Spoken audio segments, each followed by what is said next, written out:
இன்னைக்கு நம்ம என்ன செய்ய போறோம்னா அரைத்து வைத்த மசாலா மட்டன் குழம்பு தான் செய்ய போறோம். அதுக்கு வாங்க என்ன தேவைன்னு பார்த்துக்கலாம்.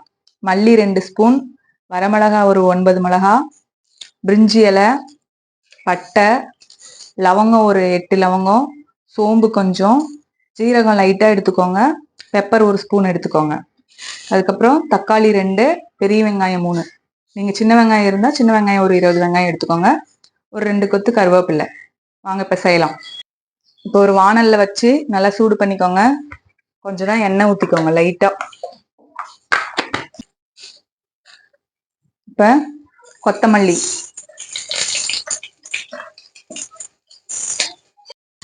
இது வரமிளகா, சோம்பு, பட்டை லவங்கம், பிரிஞ்சி இலை, ஜீரக மிளகு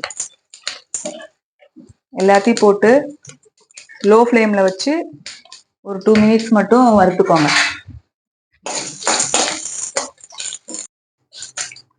இப்ப பாருங்க நல்லா வறுத்தாச்சு. இதை வந்து ஒரு பாத்திரத்துல மாத்திக்கோங்க. இப்ப அதே வாணல்ல மறுபடியும் கொஞ்சம் எண்ணெய் ஊத்தி நம்ம கட் பண்ணி வச்சிருந்தோம் இல்லையா வெங்காயம், தக்காளி, கருவேப்பிலை எல்லாம், அதெல்லாம் சேர்த்து ஒரு 5 மினிட்ஸ் நல்லா வதக்கிக்கோங்க. எல்லாம் ஒட்டுக்கா சேர்த்து. ஏன்னா நம்ம இந்த மசாலா கூடயே சேர்த்துதான் இதையும் அரைக்க போறோம்.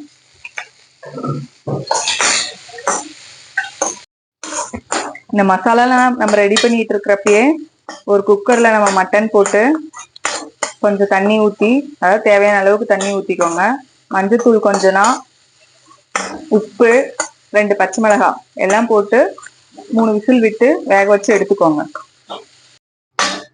பாருங்க இப்ப எல்லாமே நம்ம வதக்கிட்டோம். வெங்காயம் தக்காளி ரொம்பலாம் வதக்க தேவையில்ல, ஒரு மீடியமா வதக்கிக்கோங்க. இப்ப எல்லாம் சூடு ஆறுனதுக்கு அப்புறம் மிக்சியில போட்டு அரைச்சு எடுத்துக்கலாம். ஃபர்ஸ்ட் நம்ம வருத்தம் இல்லையா இந்த மல்லி மிளகாய் இதெல்லாம், அதை ஃபர்ஸ்ட் ஒரு சுத்து மிக்சியில போட்டு சுத்திக்கோங்க. அதுக்கப்புறம் வெங்காயம் தக்காளி சேருங்க.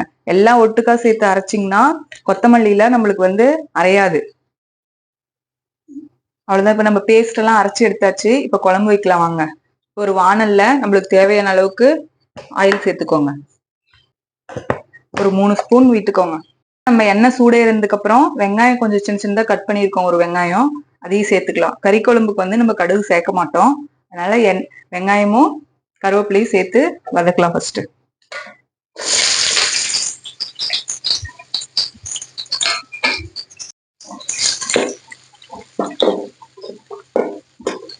இந்த வெங்காயம் வதங்குக்குள்ளே ஒரு 70 கிராம் இஞ்சி பூண்டு பேஸ்ட் இதோட சேர்த்து நல்லா வதக்கணும்.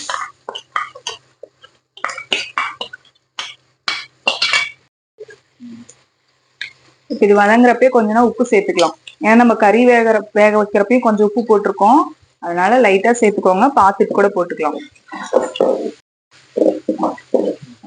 இப்ப நம்ம அரைச்சு வச்சிருக்கோம் இல்லையா மசாலா, நல்லா பாருங்க பேஸ்டா அரைச்சு வச்சிருக்கோம், அதையும் நம்ம இதோட சேர்த்துக்கலாம்.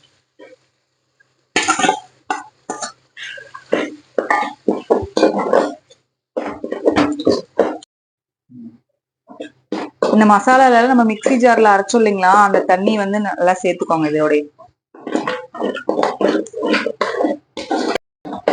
பாருங்க நம்ம மசாலா எல்லாம் நல்லா வெந்து வந்திருக்கு. இதோட நம்ம வேக வச்ச மட்டனையும் சேர்த்துக்கலாம். மட்டன் சேர்த்து ஒரு 5 மினிட்ஸ் விட்டுட்டு நம்ம மட்டன் வேக வச்சோம் இல்லைங்களா, அந்த தண்ணியே இதோட சேர்த்துக்கோங்க.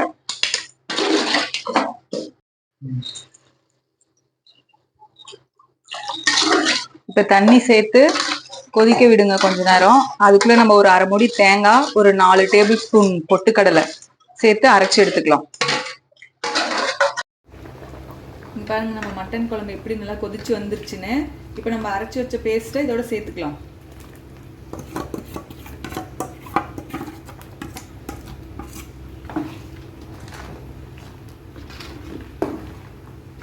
அவ்வளவுதாங்க. இது நம்ம கொதிச்சு வந்துச்சுன்னா நம்ம குழம்பு வந்து ரெடி ஆயிரும். ஓகே ஃப்ரெண்ட்ஸ், இங்கே பாருங்கள் நம்ம குழம்பு நல்லா கொதிச்சு வந்துருச்சு. நம்ம கொஞ்சம் கொத்தமல்லி தழை போட்டு ஒரு 5 மினிட்ஸ் கொதிக்க விட்டுட்டு குழம்பு மட்டும் தனியாக எடுத்துட்டு கறியில் பெப்பர் ஒரு ஸ்பூன் போட்டு ஃப்ரை பண்ணி சாப்பிட்டு பாருங்கள், நல்லா டேஸ்ட்டாக இருக்கும்.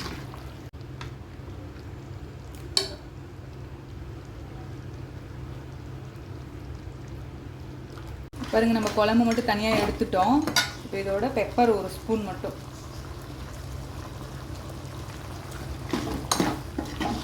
நீங்கள் உப்பு போதுமான்னு பார்த்து செக் பண்ணிக்கோங்க. பத்தலைன்னா கொஞ்சம் தான் போட்டுக்கோங்க.